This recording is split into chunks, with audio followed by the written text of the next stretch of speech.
So welcome back to Foresight Paradigm. This is the latest paradigmatic discussions. I'm here speaking with Dr. Richard Carrier. Hi, Dr. Carrier. Thank you for being Hello. on. You're welcome. It's Yeah, nice to do this during COVID. yeah, absolutely. So we're going to be discussing the pagan origins of modernity and the West, also morality, and the deep history of resurrected gods. So all things that, are in your wheelhouse, definitely. And your work is great. I mean, all of your books are great. Um, you make points that nobody else makes, so it's great to have you on. Um, and it was great to meet you. What was it, 3.5 years ago? Uh, Wow, yeah, I think so. Something like that. Yeah, time flies.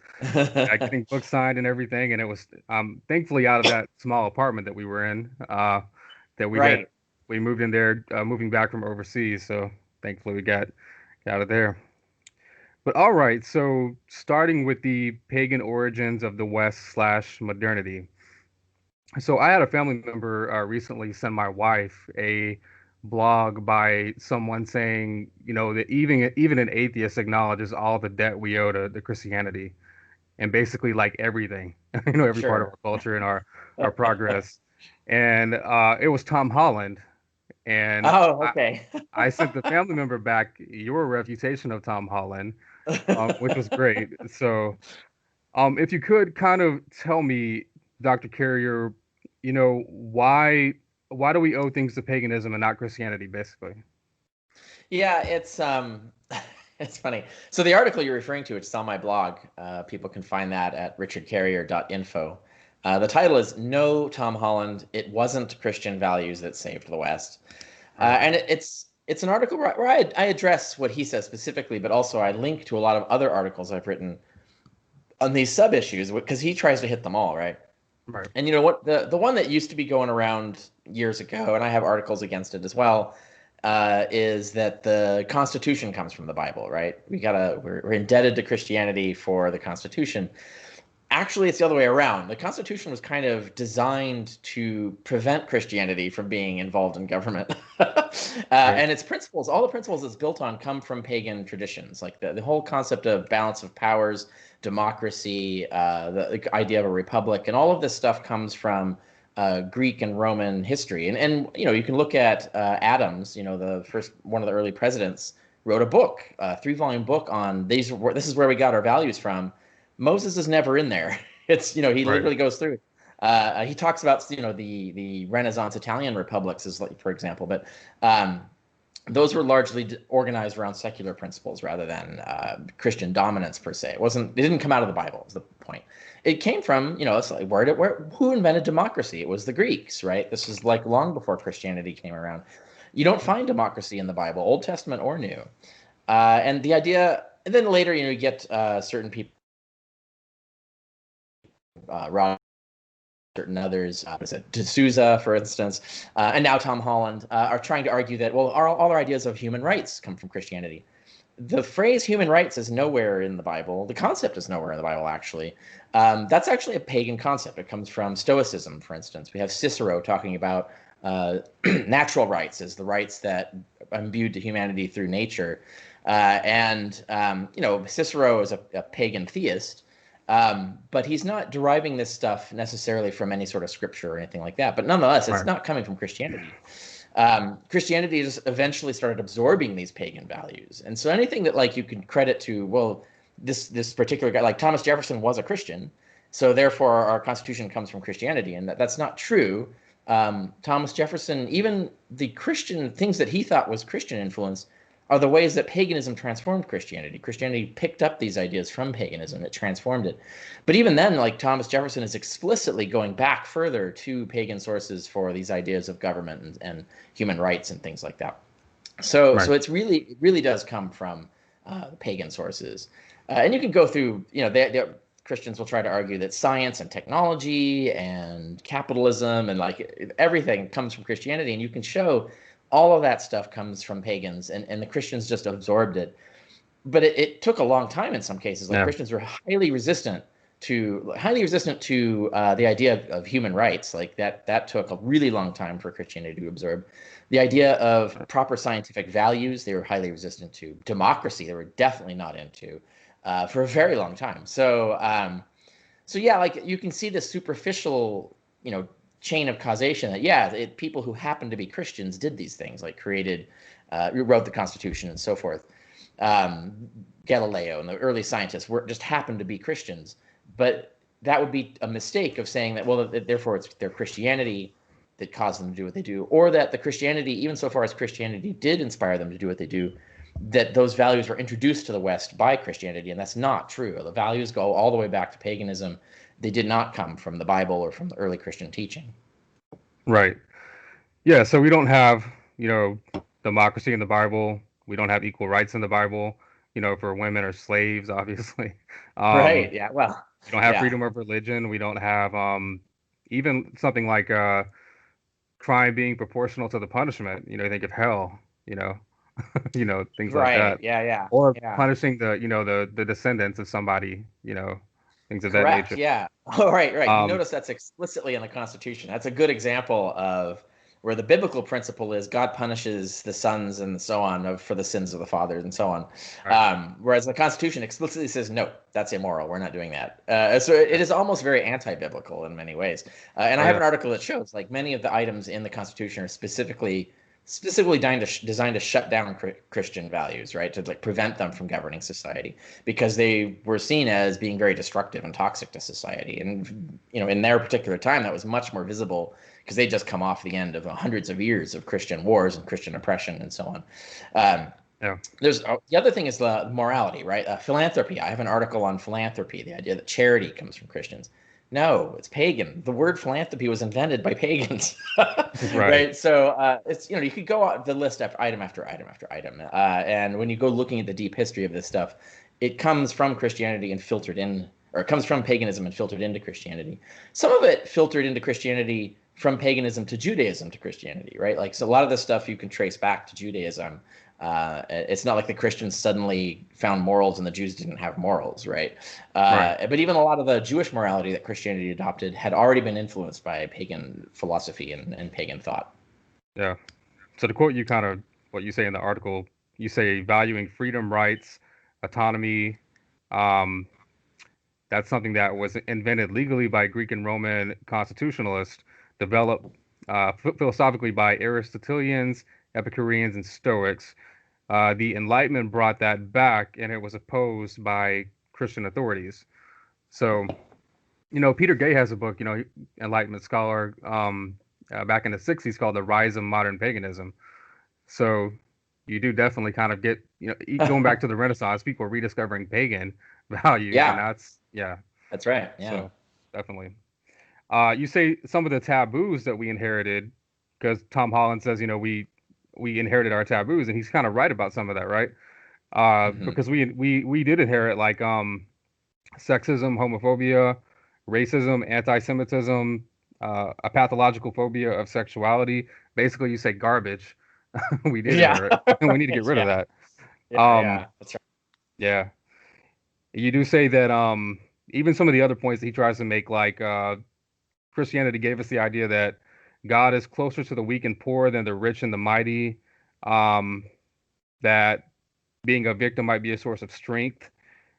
Um, things like that, or that your loftiness of soul is measured by compassion.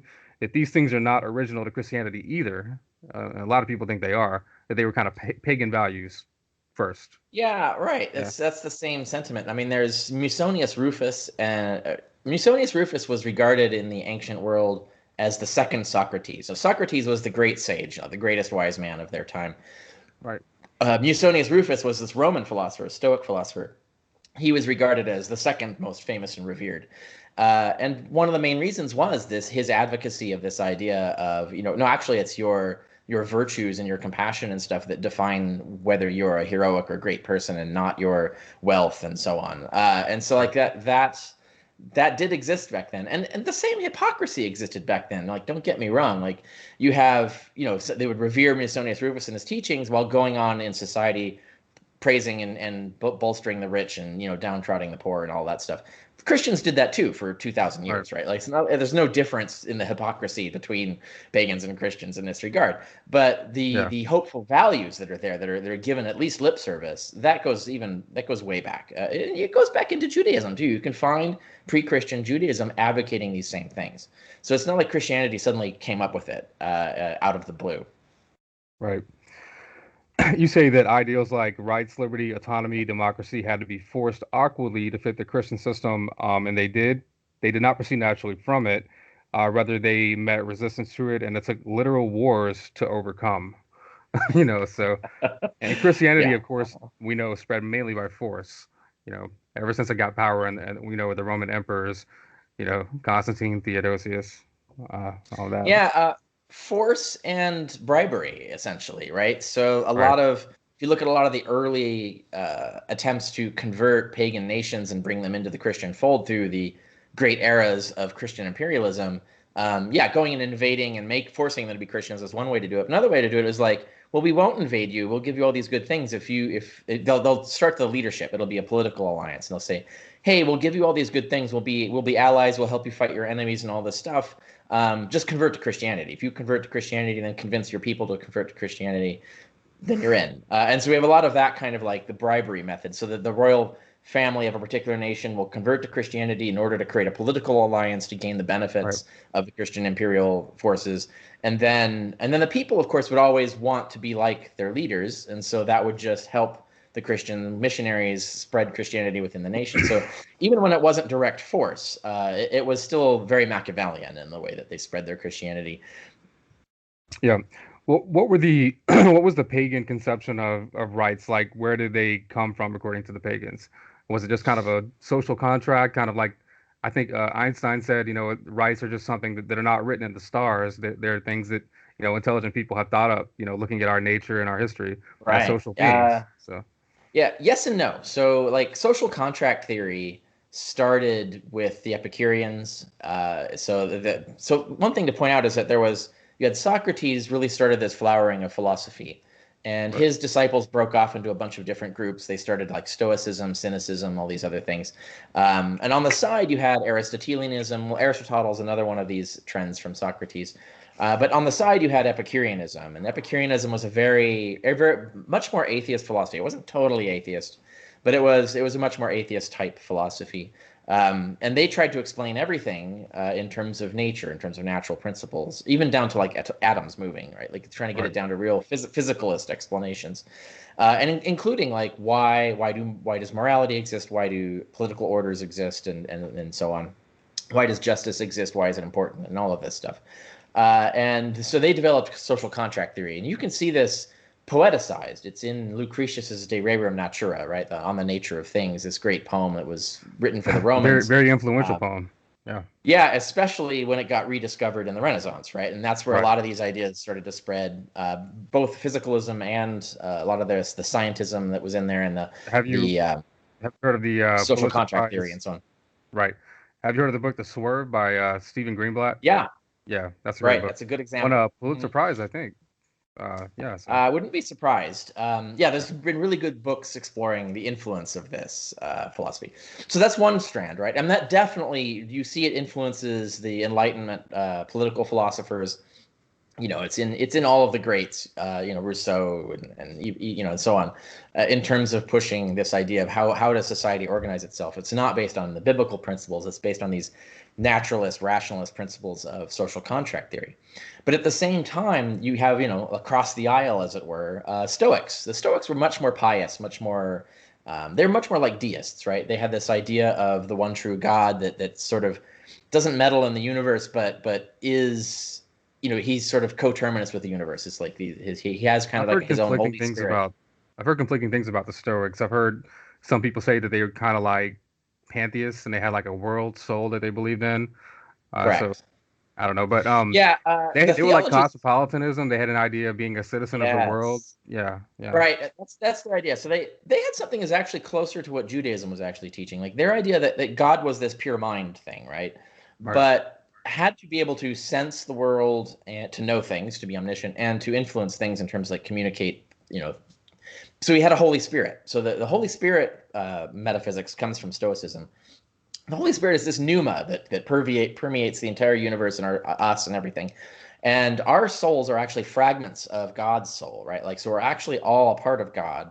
Uh, Right. and uh, and so uh, and so they would build on this as like, since we are all, echoes and parts of God, that we are all actually the same. We are all citizens of the same world. And so that's where you mentioned cosmopolitanism. They framed it as citizens of the world, right? We're not just citizens of this city or this empire or whatever. We are all common citizens. We're all neighbors in this one world, and we all have common dignity and so on. They did You shy talk away about from extending. dignitas. You mentioned that. Yeah, well, Yeah. yes, they understood that differently than we do today, but and the Romans and the Greeks were different on it as well. But they didn't extend this thought to its natural consequence, which was actually why should we should get rid of slavery, right? So there was no abolitionist movement that we know of in the ancient world. There are philosophers who came close. So Musonius Rufus is an example where he doesn't outright say we should get rid of slaves, but there is a passage where he says, it's immoral for you to rely on the work of slaves. You should do the work yourself, right? So like that's so you see hints of not him saying that we should abolish slavery, but saying like, hint, hint, maybe we shouldn't have it, right? It's that kind of thing. Right. But they would say, you have people like Seneca would just outright say like, well, actually slaves are parts of God too and have the same dignity with us. But it's just historical happenstance that puts them in a lower order socially. But he then argues like, well, but your roles could be reversed tomorrow. You don't know, like something could happen that you could end up being the slave and they could end up being the master. You don't know, so you should conduct your life as if you don't know, right? And Right. so you get these ideas, but it is based on this what they called, so you see it in Cicero, natural rights that extend to everybody by nature that don't have to be legislated. Right. And for them, it came from this natural order. For the Stoics, I mean, it came from this Yeah. natural order that was imbued in the world by God. So they did attribute this concept to God.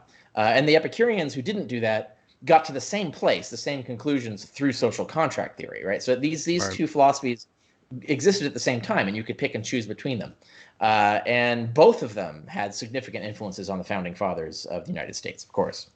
Oh yeah. If you read the founders, you can. I mean, they cite explicitly, Solon and Aristotle and others.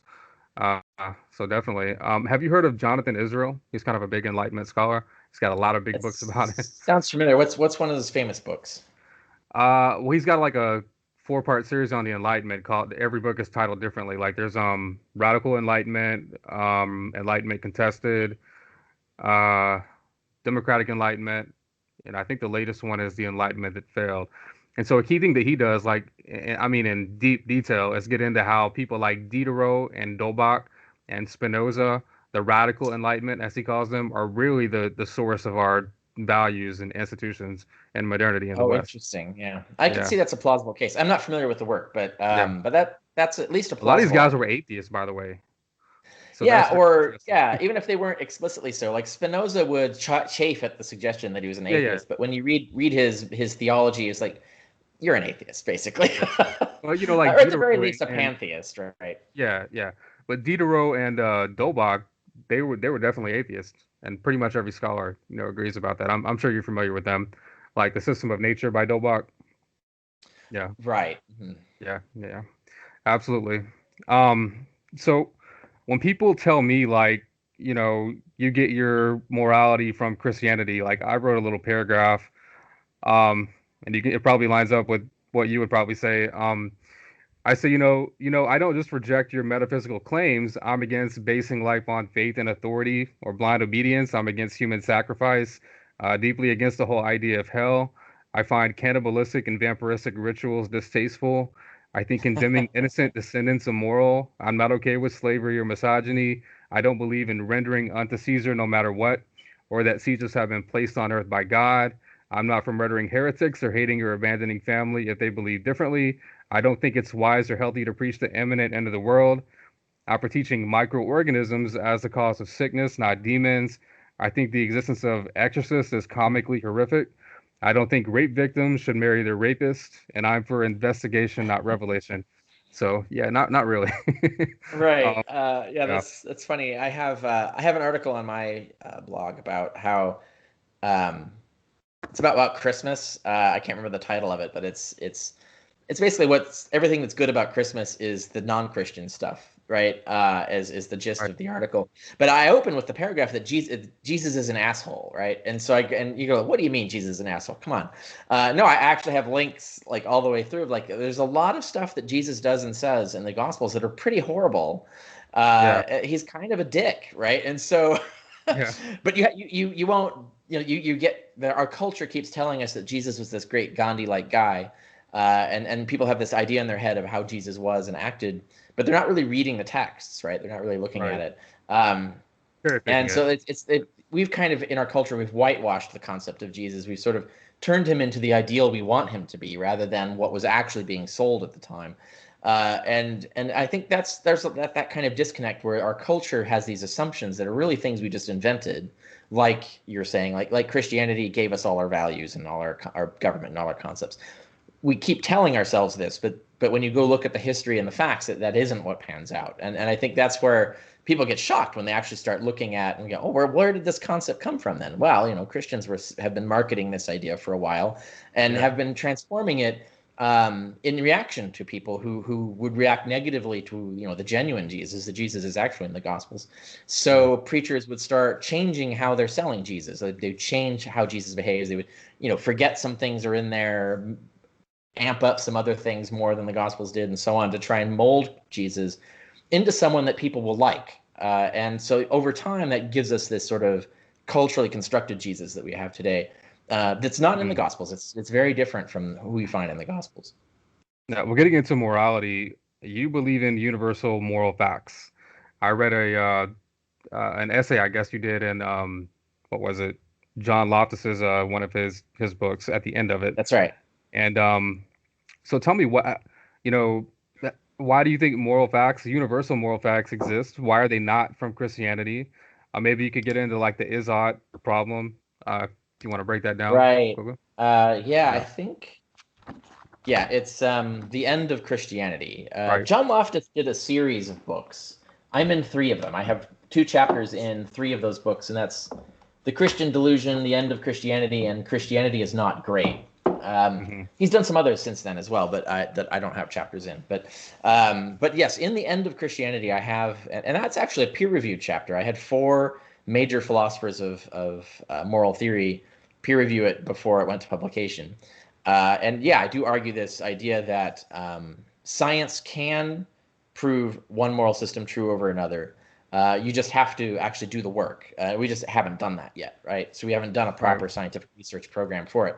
What we've done on the side is sort of half-ass it. We've done kind of like proto-scientific efforts to get at morality. And if you look at the history of moral philosophy and moral thought, it is very empirical, where we're learning from our mistakes, right? Where we're trying things out, they don't work, we adjust, and so on. And so that's why we have Right. this moral progress. We have this change as we start to realize, like, well, actually, if we're going to be consistent with their principles, we probably should give women the vote. It's like that Yeah. kind of thinking where we're testing out models, and always the goal, or at least in the last 100, 200, maybe 300 years, we've recognized the goal of morality is human flourishing, humans to be happy and satisfied, and we just don't. We want to basically sweep the world of misery and injustice because we don't like Right. those things.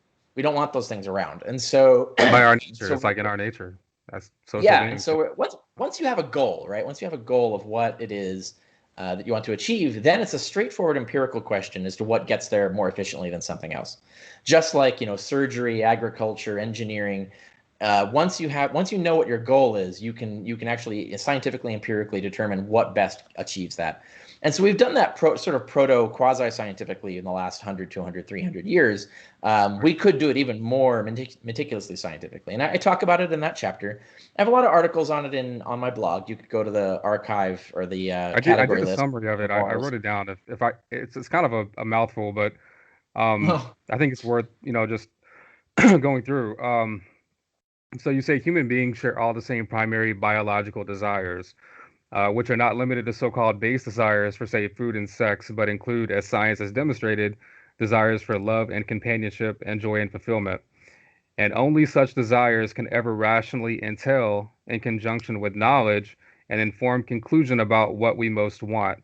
It follows that we will all, when rationally and equally informed, desire most the same things when in the same circumstances, which logically entails that the same moral facts will be true for us all.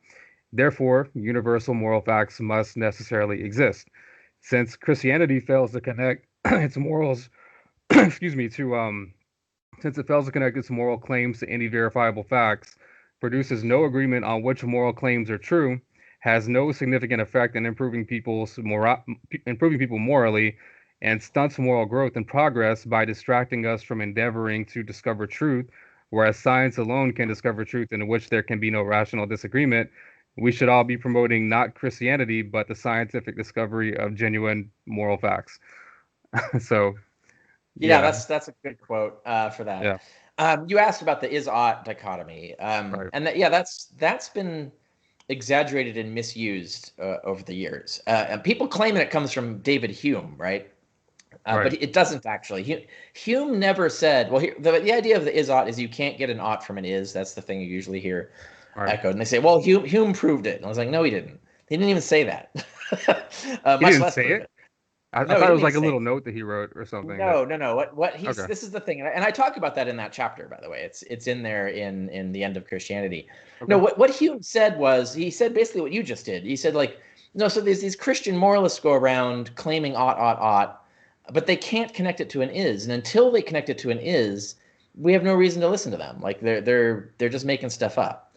So what he said was he didn't say that you couldn't get an ought from an is. What he said was that they weren't deriving their ought from an is, right? So that's what Hume actually said.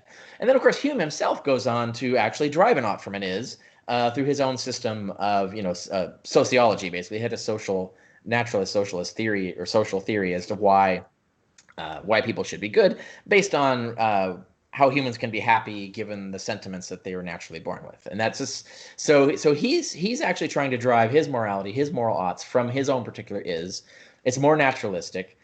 He's not as explicit about that being the mission that he's doing, but it is what he does. And over the time, you have like even Immanuel Kant, who's kind of like the anti-Hume. Uh, right, Kant admitted, like he says, actually you can get an ought from an is. When you do that, it's called a hypothetical imperative. And so he completely granted, he even proved that, yeah, you get oughts from an is all the time. It's no difficulty for us.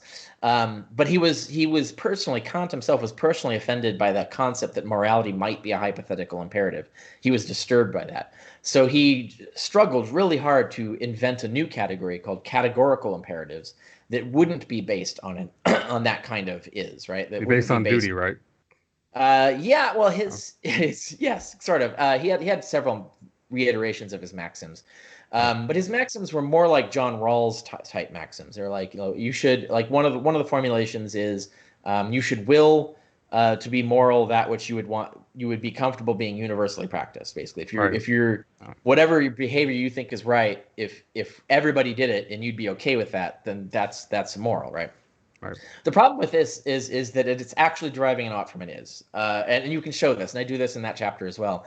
Kant himself says, like, well, why should anyone listen to me? Why should anyone follow these values? So this was exactly he's inspired by Hume to say this because Hume's the one who said, well, we have no reason to listen to you, to yeah, any moralist like Kant. So Kant realized he had to answer this question because he was aware of this being a problem. So he says, well, why would anyone want to do this? And he argues that he says something like even the worst scoundrel wishes that he could be a moral and good person, right? Like that it makes you feel better about yourself to be such a person, and that's deriving an ought from an is. He's making a psychological fact statement about people.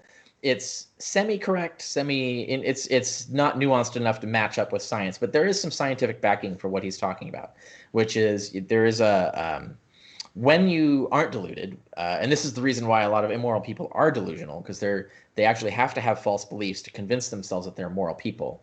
right, If they were to face the truth, the actual reality of the thing, they would be disgusted with themselves. They would realize that they have become the very kind of person that they hate, and they would have to hate themselves. Like so people can avoid that with delusional systems of false beliefs.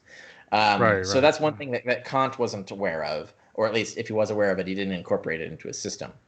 Sure. Um, Well, going so back, you have to I go don't know. one. You have to go one step further. Sorry. You have to say morality follows from what you would do if you have a true system of beliefs. If everything you believe is true, what then would you choose to do for your own conscience, for your own self-satisfaction?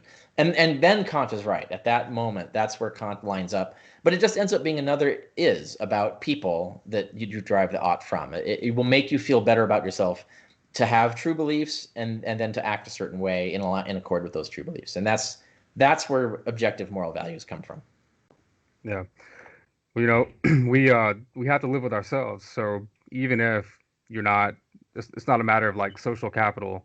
Like you don't, it's going to be beneficial to you to look good in others' eyes. You have to look in the mirror. You have to live with yourself, and that's another side to that. But getting into the last topic here, resurrected gods, the deep history of resurrected gods. So can you go over some of those for me, and how they might have influenced Christianity? Yeah. Yeah, that's a good way to put it. So just recently, there's a lot of pushback against this, but it's long been noted that there are dying and rising savior gods, tons of them, before Christianity comes around with its own Jewish version of one, right? Right. And there's been a lot of like hostility to this idea, trying to debunk it and saying, no, that can't be true. It can't be true. But it is true. It's very demonstrably true. There have been some a lot of bad arguments for it. So like one of the common ones you'll find on the internet is people say Mithra is one of these dying and rising gods. There's no evidence of that. There's no evidence that Mithra himself is a dying and rising god. He does some similar things. He undergoes a passion, right? And it's the same word in Greek. He undergoes a passion, a suffering through which he gains victory over death. That is true. But it doesn't appear to be him dying. It appears to be him engaging in some great combat that does this. So that's Mithraism. But if you set the bad arguments, the false arguments aside, you get real ones. And so it's Osiris, Romulus, Inanna, Dionysus is an example. There's tons Inanna of goes examples. back like thousands of years, right? It does, yeah. Right. The earliest, we have clay tablets that date to the 1700s BC, thereabouts, clearly describing Inanna being killed, stripped naked, nailed up, basically crucified, and then resurrected 3 days later. And so that's the earliest version. Samuel Noah Kramer wrote a book called History Begins at Sumer. Every chapter is yeah, it's a great book. Every chapter is the first time we've ever heard about this is in Sumer, and then he brings up a Sumerian tablet and translates it, and you see the thing. And he's right. Like all the things the tropes that we take for granted, the earliest version of it is comes from Sumer. We can see it going all the way. Is everything that he wrote in that book is it still pretty valid? That every point? Yeah. He even came out. I think it was written like 50 years ago, right? Yes, but he came out with the second edition in the 80s, I think, and even that holds up. It is a classic in the field. It's definitely a strong. It's a book everyone should have and read if you want to really get our understanding of deep history. But yes, one of these chapters is the first crucifixion or the first resurrection is what he calls it, and he has the Inanna story. Oh, Dionysus. You heard that a lot. Dionysus is an example. His and this is the other thing you point out is like these are dying and rising gods. They all die. They all get restored to life. But every story is different, right? Like how Dionysus dies and is resurrected is completely different from how every other god dies and is resurrected. It's a commonality. That doesn't right. The commonality is they die and they rise from the dead. Once you have that framework, you can iterate that framework in many completely radically different ways. That's totally fine. That's how mythemes work, right? And the Christians have to know about all of these gods. I mean, a lot of them, like the gospel authors, were educated Greek-speaking, authors, so they knew about a lot of this stuff around the Mediterranean. Yeah, so is Paul, right? We know Paul even before the Gospels. He's clearly a highly educated Hellenistic Jew, so he knows these things. It is actually not possible. It was not possible in that time for someone like Paul, for example, to be that educated, to be that elegant with his construction of Greek, without having read Herodotus, because Herodotus was one of the standard course texts at what you would call the college level back then.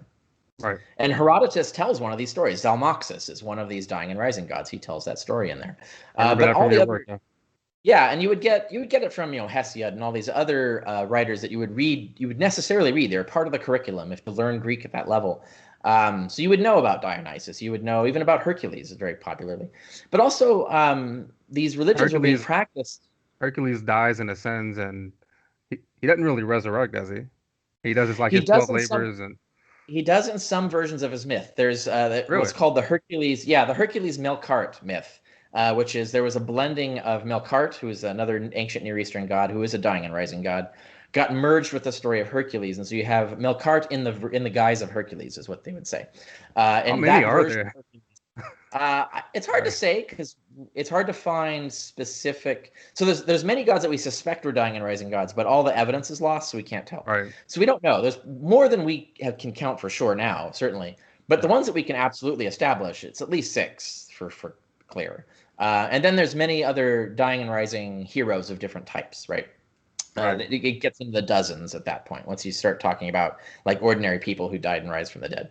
But Asclepius is another example, and you could go through the list of them. So in my new book that comes out, you can get it now. You can pre-order it on Amazon, but it'll be out in October, which is Jesus from Outer Space.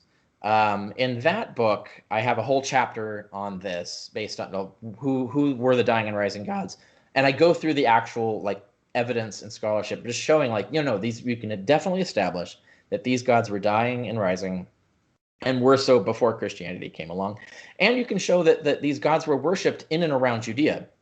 And when I say in Judea, I mean like there were actual Gentile cities in the region, like Sepphoris and things like that. There were cities on the borders that were heavily traded with the Jews, like the city of Tyre, for instance. Right. Bordering provinces that had huge Jewish populations, like Egypt. There wasn't any way, and then you have pilgrims, right? Jewish pilgrims from the Hellenized world going to Judea and talking to each other and so on and coming back. So the influence was there. It wasn't possible to be isolated in Judea at that time. So you would definitely know Yeah. about all of these gods. Now the question you ask is, how did this influence Christianity?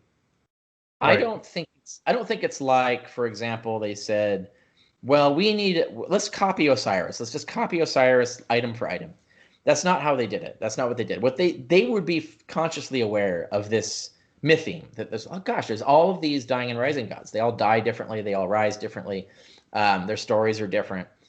But they would see the abstract reality that, oh, they all die, they all rise, and these religions are super popular, and they're Right. all salvation cults. So they're all offering, not all of them, but a lot of them are salvation cults. They're offering personal salvation to anyone who literally baptizes into the religion and engages in a meal of communion regularly with the community, Right. the religious community of this cult. This model is everywhere, and they're seeing that it's popular. So what I think happened, and this happened before, right? This is Judaism, as we understand it. It was heavily modified by importing ideas from Zoroastrianism, which was the Right. Persian state religion, when the Persians dominated Judea and governed the Jews for a long time. Judaism absorbed a lot of ideas. What happened then is like, well, look, these Zoroastrians have some great ideas about God and their religion that are better than ours. Like we can't have that. So they would find excuses to say that, oh well, our God has said the same thing, or our God is promoting the same thing, and so on. So they borrowed a lot of these ideas from Zoroastrianism, including apocalypticism, resurrection, all Hell, the right. things that you think of, right? The Yeah. idea of some sort of flaming fate, supernatural flaming fate for the wicked. Did it kind The of idea, replace Sheol, or did it become like a yeah, competing idea? Yeah. no. It actually became that idea. So before Zoroastrian influence, Israelite theory was when you die, you just stay dead, Right. and you sleep in the grave. Maybe a necromancer could come along and wake up your soul and talk to it, but then you would just go to sleep again. There wasn't any place you went. It wasn't like there wasn't an afterlife concept. The afterlife concept comes from turning that into an afterlife concept comes from surrounding cultures. They absorbed these ideas. They absorbed that something similar to Hades came in So where does from Greek Shield come worlds. in at in the story and in the Yeah, but you history? see, it gets translated into Greek as Hades a lot, and the way it's described sounds a lot similar. Um, but then the Zoroastrian influence is like there's a flaming hell part, but then all the good people go up to heaven to live forever.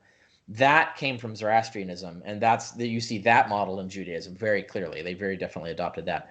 And the idea that Satan is an enemy of God, that he battled against God and they're at war with each other, and that this explains all the evil in the world. That's a Zoroastrian concept. Before that, Satan was one of the angels of God. He actually did God's bidding. If you read the book of Job, Satan is not Right. an enemy of God. Satan is God's agent. God sends Satan to go punish Job, to run a science experiment, basically.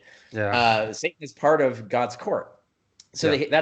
that text was written before they adopted the idea where they switched that around and said, no, Satan's the enemy of God and he's fighting each other. So that all these ideas came in from Zoroastrianism because I think they liked What about them. the what? And I think the same thing happened with the dying and rising God. So some Jewish sect came up with the idea, possibly unconsciously. They might not have deliberately done it, but they did the same thing. They said, we need a Jewish version of this. And so they basically came up with a Jewish version. So how can you get a dying and rising God and still make it Jewish? And the way you would answer that question gives us Christianity. You can see every item that is similar to the other cults is the influence. Every item that's different from those cults is the Jewish part of it.